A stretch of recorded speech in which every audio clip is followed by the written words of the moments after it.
Jon Jones believes it was Francis Ngannou's fault for the cancellation of their anticipated fight. In the UFC 285 match against Cyril Gane, Jones will finally make the leap to heavyweight after years of teasing it. Jones, who is considered one of the best fighters in MMA history, thinks that dominating the heavyweight category would be a huge achievement. Jones and Gane will now face off for the vacant heavyweight championship, since Ngannou left the UFC after failing to reach a contract agreement. Jones told RMC Sport that Ngannou should be held accountable for not defending his championship when questioned about his doubts about the authenticity of the belt. "I don't think I deserve any criticism. I'm here. Francis had the opportunity to face me, but he opted out of the opportunity. If anyone should be criticized, it's Francis Ngannou. If I'm correct, he was offered the biggest contract in heavyweight history. He had the opportunity to be the guy to dethrone me. He didn't believe in himself. He wasn't willing to gamble on himself." Jon Jones understands the difficulty that Cyril Gane provides for him in his first UFC fight in more than 3 years. Jones is still willing to take on Ngannou if he rejoins the UFC, but right now, his attention is on the matchup with Gane. Islam Makhachev thinks Dan Hooker was making up allegations against him in an effort to hide his loss to him. Hooker has been disparaging the Dagestani fighter non-stop in recent days. His claims that Islam was breaking USADA regulations generated a lot of headaches for Hooker.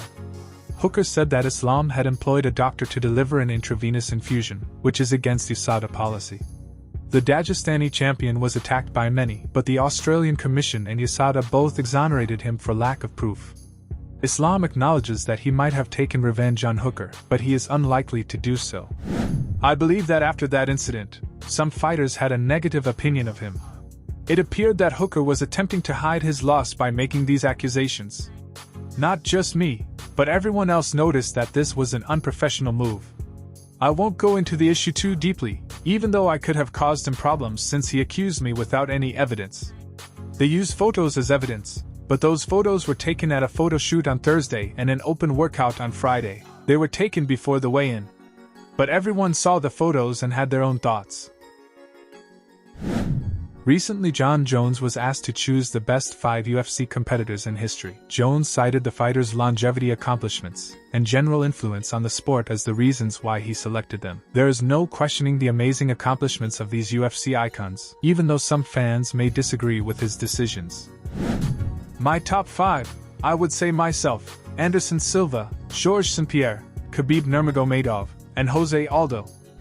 Jon Jones now thinks Khabib Nurmagomedov deserves a spot among the greatest UFC fighters of all time, despite his previous criticism of the Russian fighter's history. Although Jones recognizes Nurmagomedov's tremendous career, he considers his sudden retirement to be a setback in his quest for the title of best of all time. Thanks for watching. If you're a fan of MMA, be sure to hit the subscribe button and turn on notifications, so you never miss an update. Also leave a comment below with your thoughts on today's news. Keep supporting the sport, and we'll see you in the next one.